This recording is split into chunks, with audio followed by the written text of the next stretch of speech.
자, AS 로마랑 제노랑 붙는데 로마는 오늘 예상 선발 명단 이렇게 된다고 하는 것 같더라고요. 지금 뭐 도우비크라든지 디발라 투톱으로 가고 이전과는 달라진 점은 이제 에르모소가 영입이 됐거든요. 꼬마에서. 근데 에르모소가 원래도 이렇게 좀 3백에 최적화된 선수예요. 작년에는 이제 데로시가 무리뉴 감독의 뒤를 이어 감독을 했을 때는 4-3-3으로 좀 이득을 많이 봤거든요. 후반기에 좋은 모습이었는데 오늘은 3-5-2로 나서게 됐다. 그래서 좀 후방의 빌드업 같은 부분들이 좀 개선될 여지가 있다. 이 정도는 얘기해볼 만한 것 같아요. 근데 이제 좀 아쉬운 거라면은 원래 이 자리가 살레마쿠스 자리가 잘렙스키라는 선수가 뛰어야 되는 자리인데 잘렙스키가 제가 여러 번 폴란드 대표팀에서 특히 잘하고 있고 좀 아쉬워. 로마가 잘렙스키를 그냥 그 갈라타사라이로 떠나보낼 것 같더라고요. 그런 선수를 못 써먹는다는 건 좀 아쉽긴 하고, 그리고 이번에 소울레를 사왔잖아요, 유벤투스에서. 근데 투톱을 쓰게 되면은 디발라나 소울레 둘 중에 하나는 버려야 됩니다. 이렇게 4-3-3을 쓸 때도 얘네들을 공존시킬 때도 사실 좀 별로였었고, 이런 부분들 때문에 뭐 디발라를 선택하는 게 그렇게 나쁘진 않아 보이긴 해요. 그리고 작년에 엠폴로에서 사왔던 발단지, 이번에 또 유로 U21이었나? U21 대표팀에서도 뭐 멀티골도 넣고 했다고 하는데, 어쨌든 오늘 로마는 꽤나 많은 이렇게 변화를 주는 모습인 것 같고요. 자, 이 제노아는 제가 맨날 레텍이라든지 그비드민손 지난 시즌 잘했던 투톱을 전부 다 떠나보냈다. 근데 뭐 대신에 뭐 메시아스 같은 애들 은근히 클러치 터뜨려주고 있고, 유벤투스에서 온 뭐 데빈테르 이런 애들 수비수로 괜찮게 자리 잡고 있기는 하거든요. 물론 제노아도 시즌 초반에 기세가 좋았었어. 지금 보시다시피 로마보다도 더 윗단계에 있습니다. 잘하고 있었는데 직전 경기 이제 베로나한테 홈에서 패한 거, 지금 베로나가 무려 여기에 있거든요. 그게 좀 뼈아파. 베로나도 시즌 초반에 뭐 나폴리도 잡고 기세가 좋았었는데 두 팀 간의 대결이면은 그래도 홈제노아가 앞서지 않을까 이런 생각들을 했는데 직전 경기에 무려 2-0으로 지다 보니까 햄무도 아니었었고 2-0으로 지다 보니까 솔직히 제노아의 전력 파악이 좀 쉽지가 않긴 하거든요. 그리고 뭐 여러 차례 로마는 오늘 3-5-2로 이렇게 하게 된다. 그러니까 양 팀 다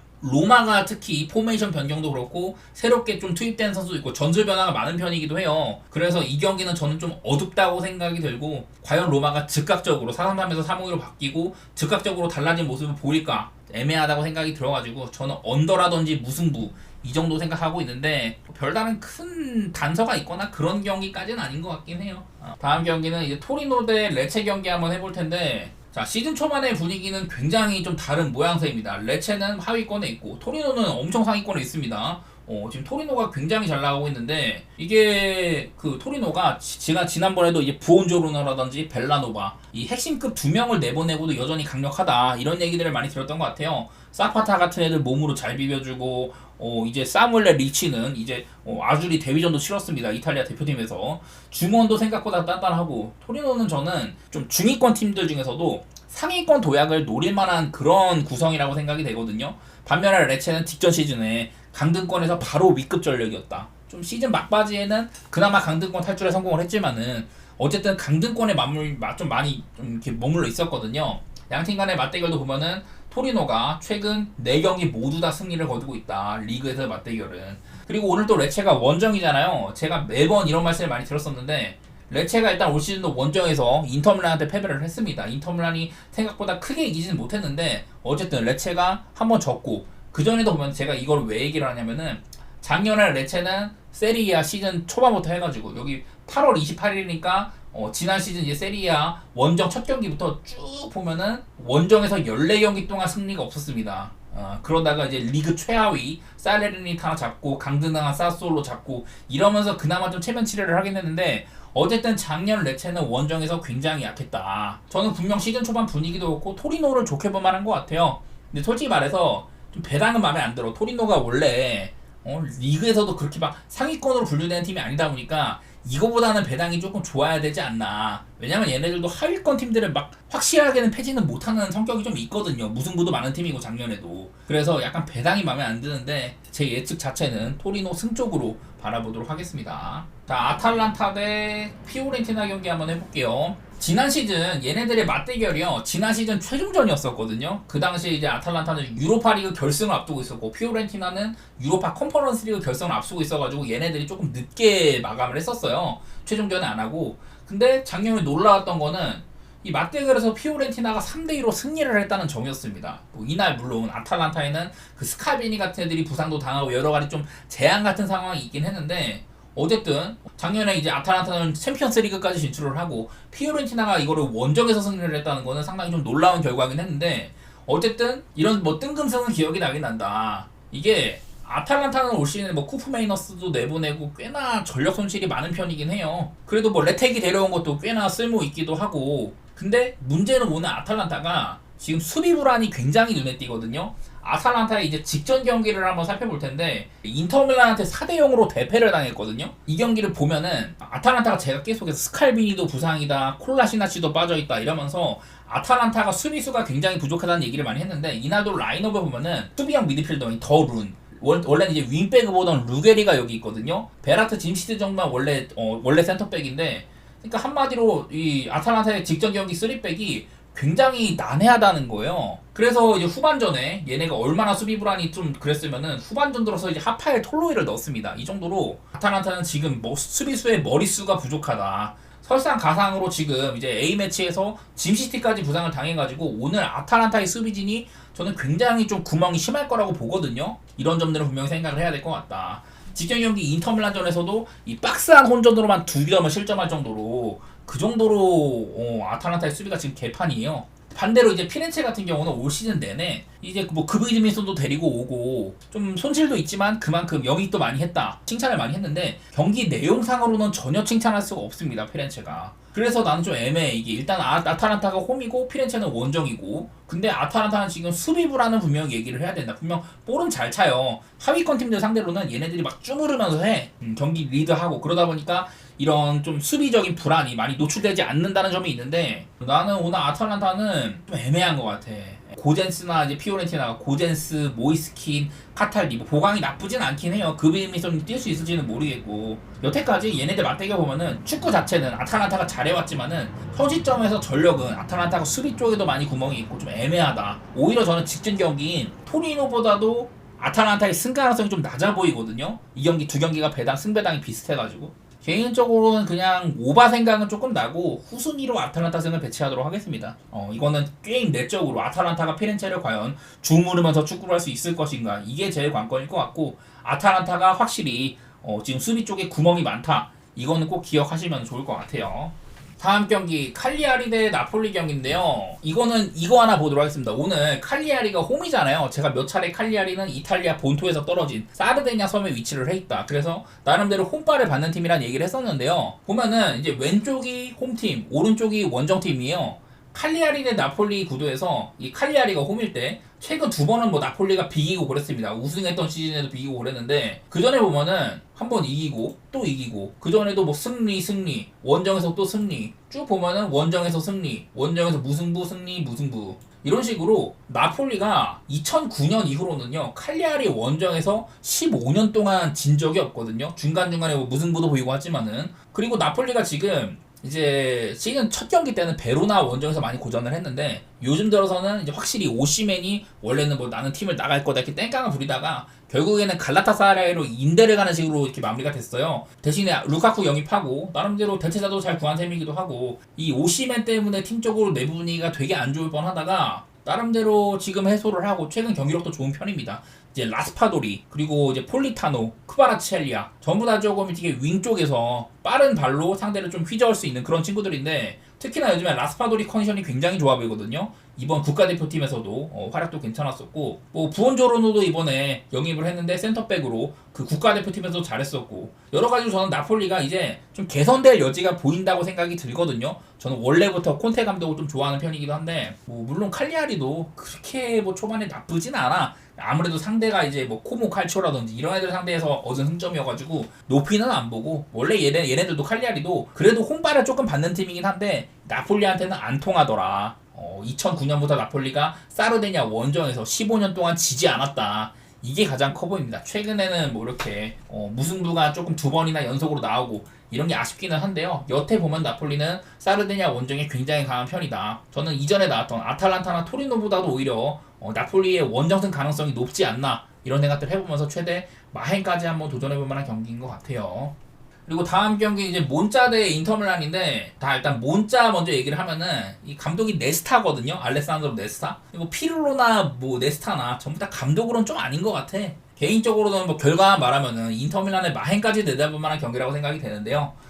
뭐 지금 인터밀란의 이제 튀랑 있죠, 튀랑. 릴량 튀랑 아들 마르쿠스 튀랑이 지난달에 이달의 선수상을 수상을 했습니다. 워낙에 뭐 되게 잘했어요. 되게 잘했었고, 그리고 라우타로 마르티네스도 이번에 아르헨티나 국대주간 다녀와가지고 꽤나 잘하고 오기도 하고, 그리고 뭐 바렐라가 인터밀란이든 뭐 국가대표팀이든 엄청 소모가 심한 선수인데 이번 대표팀에서는 그렇게 많이 쓰임새는 없었습니다. 대신에 이제 디마르코나 바스토니 같은 애들이 전부 다 그 두 경기 모두 다 출장을 해가지고 휴식을 줄까 싶기도 한데, 어쨌든 간에 대체자로는 아우구스토라든지 비세 이런 애들도 쓸만도 해요. 이제 스팔레티오의 황태자 프라테시가 지금 이탈리아 국가대표팀에서 스팔레티 체제에서만 6골을 넣고 있거든요. 혼자 최다 득점자야. 그야말로 인터밀란에서는 약간 입지가 줄어들지만은 대표팀에서도 확실히 잘하고 있기도 하고, 오늘도 뭐 기회를 받을 만도 해요. 그 정도로 인터밀란 선수단 전원이 컨디션이 좋은 편이라고 생각이 됩니다. 반대로 몬자는 콜판이라든지 미들라이커, 그리고 유벤투스로 떠난 디그레고리오 골키퍼, 이런 애들 내보내고도 보강이 썩 좋지가 않아요. 저는 작년보다도 오히려 전력차는 더 벌어졌다고 생각이 되고, 작년에도 뭐 이렇게 보시다시피 두 번 다 인터밀란이 5대1, 2대0으로 뚜드러 팼었다. 그런 것들을 생각을 하면은 개인적으로는 뭐 인터밀란 승은 당연하고 마행까지 한번 노려볼 만하지 않나, 그런 생각을 하고 있는 경기입니다.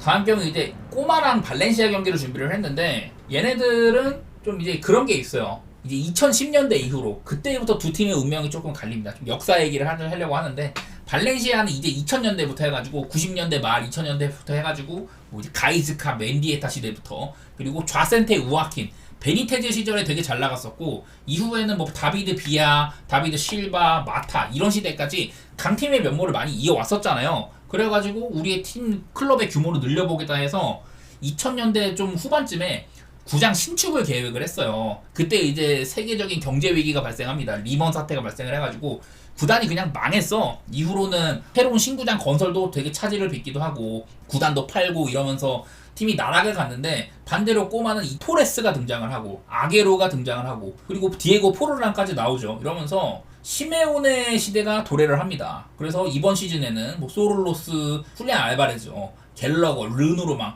보강이 엄청 알차요. 저는 올 시즌이 꼬마가 오히려 작년보다도 조금 더 뭐랄까 상대를 좀 이렇게 짓밟을 수 있는 경기력을 갖출만 하지 않나. 공격 쪽에 보강이 엄청 많은 편이라서 그렇죠. 경기력 자체는 근데 생각보다 시원시원하지는 않아요, 얘네들이. 대신에 이제 올 시즌 들어서 제가 조금 꼬마 경기를 보면서 느끼는 거는, 옛날에 이제 시메온의 그 전매 특허 두 줄주 차의 이런 토 나오는 수비가 제대로 갖춰진 것 같기는 하거든요. 그래서 지금 발렌시아는 4경기 동안 승점 1점에 그치고 있는데, 꼬마는 이런 단단함으로 승점을 많이 벌었습니다. 생각보다 많이 못 벌긴 했지만은 그래도 2승 2무 정도면 나쁘지는 않죠. 다음 이제 또 발렌시아가 제가 꼴찌에 위치를 해 있다고 했는데, 또 라파 미르 발렌시아 뭐 유스 출신이고 이런데 성추문 사건으로 뒤숭숭하기도 하고, 골키퍼 마마르다 슈빌리 조지아의 그 골키퍼 있죠, 리버풀로 떠났습니다. 경쟁력이 한층 더 약해졌어요. 그리고 결정적으로 제가 얘기하고 싶은 거는, 얘네들의 맞대결상으로 오늘 꼬마의 홈인데, 꼬마의 홈에서 지금 딱 봐도 최근에 많이 이겼습니다. 3승 보이고 왼쪽이 홈이고 오른쪽이 원정이라고 했는데, 쭉 보면은 뭐 계속해서 보여드릴게요. 여기도 뭐 꼬마가 많이 이겼고 무승부 중간중간 있지만 꼬마가 많이 이깁니다. 발렌시아가 마지막으로 꼬마 원정에서 승리를 한 게 2011년 2월, 그러니까 1012 시즌이거든요. 11-12 시즌 이후로는 꼬마가 홈에서는 발렌시아한테 무패 행진을 달리고 있다. 15경기 동안 11승 4무.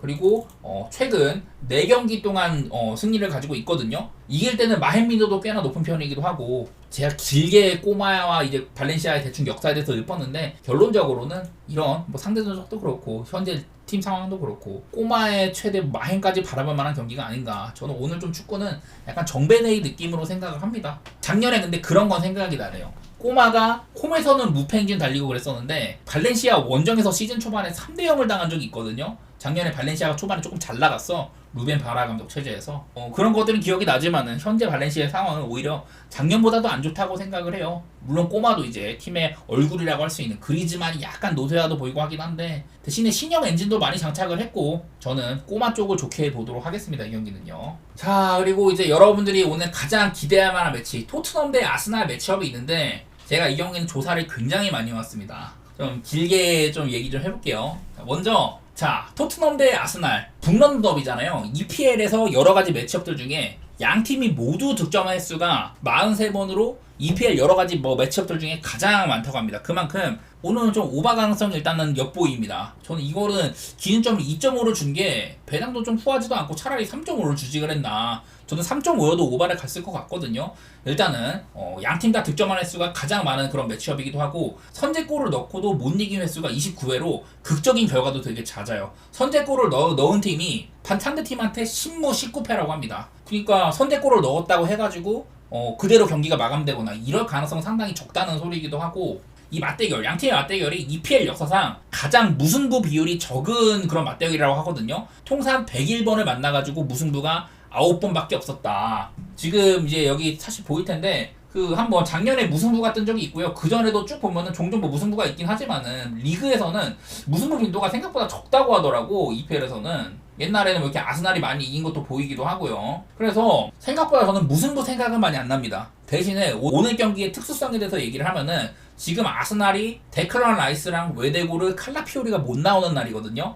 라이스는 직전 경기에 퇴장을 당해가지고 브라이튼 전에 이게 라이스가 작년에만 역습 허용을 23번을 저지를 했고 역습에서 슛까지 이어진 거를 20회로 막았다. 그 정도로 포백 앞에서 수비보를 굉장히 잘했던 선수잖아요. 근데 오늘 라이스가 없다는 점은 여태까지는 아스날과의 경기와는 조금 다를 수 있지 않을까 이런 생각들이 조금 걱정이 됩니다. 이게 데클란 라이스가 작년에만 전 경기를 다 뛰었거든요. 그래가지고 라이스가 없을 때 아스날의 경기력 이것도 상상이 조금 어렵습니다. 분석이 좀 어려운 면도 있고 또 웨데고르도 국대에서 3주 동안 이제 부상을 당하는 그런 이제 또 부상을 당하기도 하고 중원 바꾸가 하기가 좀 큰 셈입니다. 웨데고르랑 라이스가 없다 보니까 더구나 칼라피오리 역시 이제 종아리 쪽에 타박상을 당해가지고 아마 못 나올 가능성이 커요. 반대로 토트넘은 이제 판더펜이 직전 경기는 좀 부상 예방 차원에서 빼줬는데 오늘은 나올 가능성이 뭐 있는지 없는지 잘 모르겠습니다. 그래서 일단 좀 아스날 쪽에 누수가 좀 있는 상황인 것 같고 다만 뭐 최근 양팀의 맞대결상으로 보면은 토트넘이 그 1승 1무 5패로 좀 부진하거든요. 보면 아스날이 생각보다 많이 이겼어. 리그에서는 4번 정도 이긴 게 보이고 토트넘이 한번 홈에서 이긴 적이 있습니다. 무승부도 한번 보이고 토트넘이 한번 이기고 그 전에 아스날이 또 이기고 이런 식으로 최근에는 아스날 기준 5승 1무 1패예요. 그리고 최근 두 시즌 모두 다 원정승을 거뒀는데 지난 17년 동안 아스날이 최근 2년 동안 이렇게 2승을 거두기 전에 17년 동안 2승 6무 9패였다고 합니다. 그 전에 17년 동안 2승밖에 못 거뒀는데 최근 2년에만 전부 다 이겼다는 소리거든요. 그만큼 아스날이 최근 들어서는 EPL에서 최상위권 경쟁을 하고 있기도 하고 리그 우승 경쟁까지 했으니까 아스날이 토트넘보다는 전력이 좀 월등한 시기라고 봐야 될 것 같다. 그런 좀 예상이 됩니다. 결국에는 최근 몇 년간 리그 내에서 위상이라든지 분위기 차라든지 이런 것들 생각을 하면은 아스날을 못 갈 건 없어 보여요. 다만 오늘 아스날이 좀 전력 누수가 많다는 점들 이런 것들이 거슬려가지고 개인적으로는 일단 오바가 제일 괜찮은 것 같아요. 오바가 제일 괜찮은 것 같고 이게 너무 똥배야. 근데 3.5면 좋겠는데 2.5여가지고 너무 똥배인데 저는 오바라든지 한번 아스날의 승 쪽으로 바라보도록 하겠습니다. 무승부는 예측 안 하도록 할게요. 아까 봤다시피 맞대결 역사상 무승부 비율이 가장 적다 이런 것들이 좀 생각이 나는 것 같네요.